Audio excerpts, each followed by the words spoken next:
Y a-t-il eu un déluge mondial? Si oui, d'où est venue l'eau et où est-elle allée? Ce qui suit est une brève explication et animation de la théorie des hydroplaques, une description des événements physiques du déluge de la Genèse. Nous nous tournons vers le directeur à la retraite d'un des principaux laboratoires de recherche et développement du département de la défense des États-Unis, le Dr Walt Brown. Nous pouvons voir sur notre planète 17 caractéristiques très étranges qui peuvent maintenant être expliquées systématiquement comme le résultat d'un déluge mondial cataclysmique, où les eaux ont surgi de cavités souterraines avec une énergie dégagée allant au-delà de l'explosion de 10 milliards de bombes à hydrogène. Cette explication nous montre la rapidité avec laquelle se formèrent les principales montagnes. Elle explique les dépôts pétroliers, la dérive rapide des continents, la raison pour laquelle il y a, sur le continent, d'énormes tranchées et des centaines de canyons et volcans. Elle explique une formation des couches géologiques et la plupart des fossiles, les mammouths congelés, les soi-disant périodes glaciaires et les principaux canyons sur le continent, surtout le Grand Canyon. La Terre prédiluvienne avait probablement un très large et unique supercontinent, couvert d'une végétation luxuriante. Il y avait des mers et des rivières majeures. Les montagnes étaient plus petites que celles d'aujourd'hui, peut-être moins de 3000 mètres de haut. Selon la théorie des hydroplaques, la Terre prédiluvienne avait beaucoup d'eau souterraine, à peu près la moitié de ce que nous avons maintenant dans nos océans. Cette eau était contenue dans des cavités interconnectées, formant une mince coquille sphérique d'environ 800 mètres d'épaisseur et à une profondeur de peut-être 16 km sous la surface de la Terre. Une augmentation de la pression des eaux souterraines a provoqué une expansion de la croûte terrestre, tout comme un ballon lorsque la pression augmente à l'intérieur.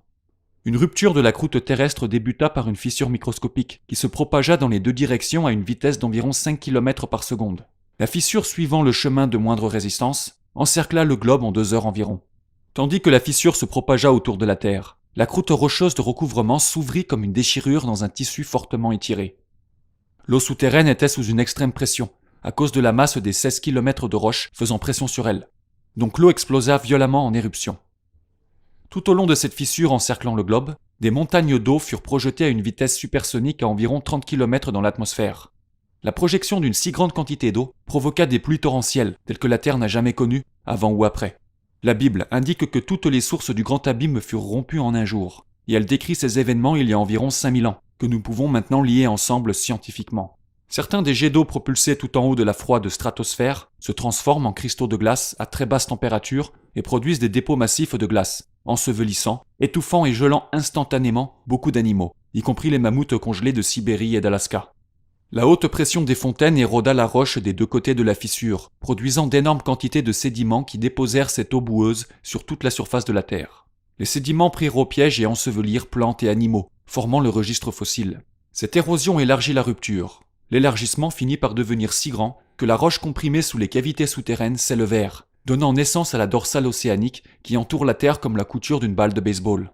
Les plaques continentales, les hydroplaques, ayant toujours au-dessous d'elles de l'eau lubrifiante, ont glissé vers le bas, s'écartant de la dorsale médio-atlantique croissante.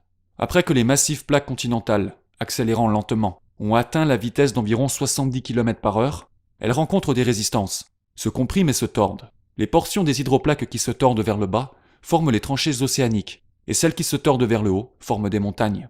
Voilà pourquoi les principales chaînes de montagnes sont parallèles à la dorsale médio-atlantique, de laquelle elles ont glissé. Les hydroplaques, en s'écartant de la dorsale médio-atlantique, ont ouvert de très profonds bassins océaniques dans lesquels les eaux du déluge se sont retirées. Dans les continents, chaque dépression en forme de bol ou bassin s'est retrouvée naturellement plein d'eau, produisant beaucoup de lacs post-diluviens. La démonstration que vous venez de voir, au sujet d'une catastrophe mondiale massive dans l'Antiquité, soutient l'histoire biblique du déluge dans chaque détail.